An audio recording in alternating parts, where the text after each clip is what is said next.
दरअसल ये पूरी मारपीट चुनाव प्रचार को लेकर हुई, क्योंकि कांग्रेस उम्मीदवार जितेंद्र पाल और बीजेपी उम्मीदवार यशवंत टावरे के कार्यालय आमने सामने हैं, जहां दोनों ही पार्टियों के कार्यकर्ता अपने अपने उम्मीदवार का प्रचार कर रहे थे। लेकिन एक दूसरे पर शब्दों के तीर चलाते चलाते कब पत्थर चलने लगे पता ही नहीं चला। जिसके हाथ जो आया वो फेंकने लगा, किसी ने कुर्सी फेंकी तो किसी ने पत्थर। देखते ही देखते रैली का मंच उजाड़ में बदल गया। मौके पर पुलिस भी तैनात थी, लेकिन कार्यकर्ताओं के सर पर लड़ाई इस कदर सवार थी कि उन्होंने पुलिस तक की परवाह नहीं की।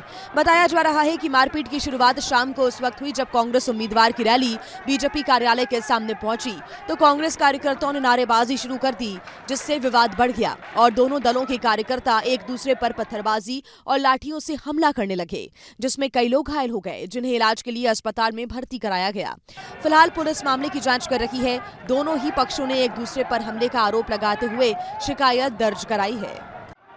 दरअसल ये पूरी मारपीट चुनाव प्रचार को लेकर हुई, क्योंकि कांग्रेस उम्मीदवार जितेंद्र पाल और बीजेपी उम्मीदवार यशवंत टावरे के कार्यालय आमने सामने हैं, जहां दोनों ही पार्टियों के कार्यकर्ता अपने अपने उम्मीदवार का प्रचार कर रहे थे। लेकिन एक दूसरे पर शब्दों के तीर चलाते चलाते कब पत्थर चलने लगे पता ही नहीं चला। जिसके हाथ जो आया वो फेंकने लगा, किसी ने कुर्सी फेंकी तो किसी ने पत्थर। देखते ही देखते रैली का मंच उजाड़ में बदल गया। मौके पर पुलिस भी तैनात थी, लेकिन कार्यकर्ताओं के सर पर लड़ाई इस कदर सवार थी कि उन्होंने पुलिस तक की परवाह नहीं की। बताया जा रहा है कि मारपीट की शुरुआत शाम को उस वक्त हुई जब कांग्रेस उम्मीदवार की रैली बीजेपी कार्यालय के सामने पहुंची तो कांग्रेस कार्यकर्ताओं ने नारेबाजी शुरू कर दी, जिससे विवाद बढ़ गया और दोनों दलों के कार्यकर्ता एक दूसरे पर पत्थरबाजी और लाठियों से हमला करने लगे, जिसमें कई लोग घायल हो गए, जिन्हें इलाज के लिए अस्पताल में भर्ती कराया गया। फिलहाल पुलिस मामले की जांच कर रही है। दोनों ही पक्षों ने एक दूसरे पर हमले का आरोप लगाते हुए शिकायत दर्ज कराई है। दरअसल ये पूरी मारपीट चुनाव प्रचार को लेकर हुई, क्योंकि कांग्रेस उम्मीदवार जितेंद्र पाल और बीजेपी उम्मीदवार यशवंत टावरे के कार्यालय आमने सामने हैं, जहां दोनों ही पार्टियों के कार्यकर्ता अपने अपने उम्मीदवार का प्रचार कर रहे थे। लेकिन एक दूसरे पर शब्दों के तीर चलाते चलाते कब पत्थर चलने लगे पता ही नहीं चला।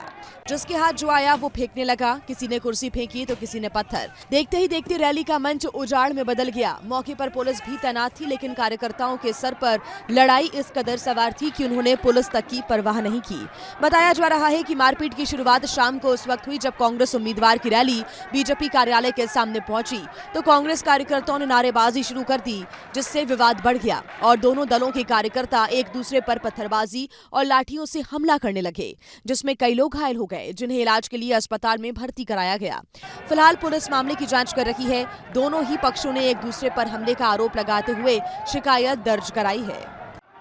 दरअसल ये पूरी मारपीट चुनाव प्रचार को लेकर हुई, क्योंकि कांग्रेस उम्मीदवार जितेंद्र पाल और बीजेपी उम्मीदवार यशवंत टावरे के कार्यालय आमने सामने हैं, जहां दोनों ही पार्टियों के कार्यकर्ता अपने अपने उम्मीदवार का प्रचार कर रहे थे। लेकिन एक दूसरे पर शब्दों के तीर चलाते चलाते कब पत्थर चलने लगे पता ही नहीं चला। जिसके हाथ जो आया वो फेंकने लगा, किसी ने कुर्सी फेंकी तो किसी ने पत्थर। देखते ही देखते रैली का मंच उजाड़ में बदल गया। मौके पर पुलिस भी तैनात थी, लेकिन कार्यकर्ताओं के सर पर लड़ाई इस कदर सवार थी कि उन्होंने पुलिस तक की परवाह नहीं की। बताया जा रहा है कि मारपीट की शुरुआत शाम को उस वक्त हुई जब कांग्रेस उम्मीदवार की रैली बीजेपी कार्यालय के सामने पहुंची तो कांग्रेस कार्यकर्ताओं ने नारेबाजी शुरू कर दी, जिससे विवाद बढ़ गया और दोनों दलों के कार्यकर्ता एक दूसरे पर पत्थरबाजी और लाठियों से हमला करने लगे, जिसमें कई लोग घायल हो गए, जिन्हें इलाज के लिए अस्पताल में भर्ती कराया गया। फिलहाल पुलिस मामले की जांच कर रही है। दोनों ही पक्षों ने एक दूसरे पर हमले का आरोप लगाते हुए शिकायत दर्ज कराई है।